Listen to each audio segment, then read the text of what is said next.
President Barack Obama formally endorsed Hillary Clinton's bid for the White House on Thursday, praising his former Secretary of State's experience and grit, and urging Democrats to unite behind her in the fight against Republicans in the fall. "Look, I know how hard this job can be. That's why I know Hillary will be so good at it," Obama said in a web video circulated by the Clinton campaign. "I have seen her judgment. I have seen her toughness." Obama called for unity among Democrats and vowed to be an active force on the campaign trail. As it circulated the Obama video, the Clinton campaign announced their first joint appearance on the campaign trail will be Wednesday in Green Bay, Wisconsin. The campaign said Obama and Clinton will discuss building on the progress made during his presidency in their vision for an America that is stronger together. The president's nomination evoked a quick response from the presumptive Republican nominee Donald Trump. Trump said that Obama just endorsed crooked Hillary. He wants 4 more years of Obama, but nobody else does. Hillary too responded to Trump's remark, suggesting that the Republican candidate should go off Twitter. Obama's testimonial came as the Democratic establishment piled pressure on Clinton's primary rival, Bernie Sanders, to step aside so Democrats could focus on defeating presumptive Republican nominee Donald Trump. Sanders emerged from a meeting with Obama earlier Thursday and inched closer in that direction. Although he stopped short of endorsing Clinton, the Vermont senator told reporters he planned to press for his agenda at the party's July convention and would work with Clinton to defeat Trump. "Needless to say, I am going to do everything in my power and I will work as hard as I can to make sure that Donald Trump does not become President of the United States," he said. Sanders, standing in the White House driveway with his wife, Jane, at his side, said he would compete in the Washington, D.C. primary on Tuesday, the party's final contest, but noted his interest was largely in pushing for statehood. Sanders' remarks came after a longer-than-expected Oval Office sit-down with Obama, part of Democratic leaders' intensifying effort to unite behind Clinton as the nominee of the party. Clinton declared victory over Sanders on Tuesday, having captured the number of delegates needed to become the first female nominee from a major party.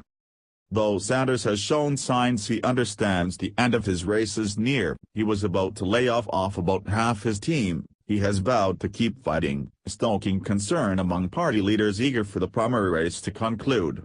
Still looking like a candidate, Sanders planned a rally Thursday evening in Washington, which holds the final primary contest next week. As he met with leaders on Capitol Hill at mid-afternoon, Sanders ignored a reporter's question about the president's endorsement. The situation has put Obama, the outgoing leader of his party, in the sensitive position of having to broker détente between Clinton and Sanders without alienating the runner-up's supporters, many of whom are angry over what they see as the Democratic establishment's efforts to strong-arm him out of the race. Clinton is counting on Sanders' supporters backing her to defeat Trump. Obama has been trying to give Sanders the courtesy of exiting the race on his own terms. "It was a healthy thing for the Democratic Party to have a contested primary. I thought that Bernie Sanders brought enormous energy and new ideas," Obama said Wednesday during a taped appearance on The Tonight Show starring Jimmy Fallon. "And he pushed the party and challenged them. I thought it made Hillary a better candidate." Obama had planned to use Thursday's meeting, which the White House emphasized was requested by Sanders, to discuss how to build on the enthusiasm he has brought to the primary, the White House said. That's a diplomatic way of saying Obama wanted to know what Sanders wants. Sanders also was headed to a meeting with Senate Minority Leader Harry Reid, who endorsed Clinton weeks ago. The Vermont senator was to meet with Vice President Joe Biden, too. Even some of Sanders' staunchest supporters have started looking to Clinton.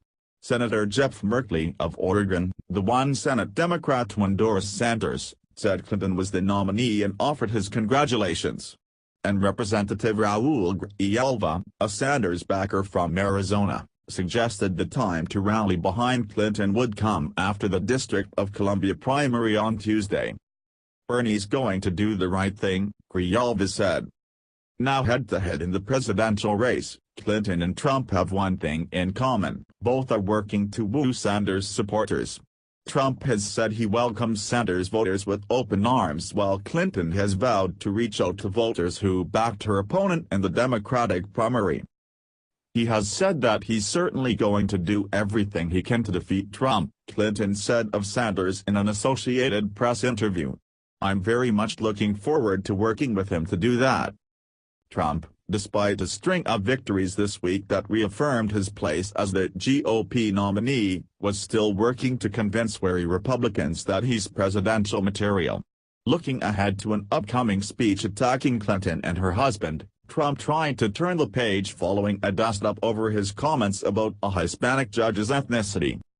That controversy and others before it have led prominent Republicans, including House Speaker Paul Ryan, to openly chastise their party's nominee. Yet Trump's dominance in the GOP race is hard to overstate. He now has 1,542 delegates, including 1,447 required by party rules to vote for him at the convention. It takes just 1,237 delegates to win the Republican nomination. About half his campaign staff is being laid off, two people familiar with the plans said.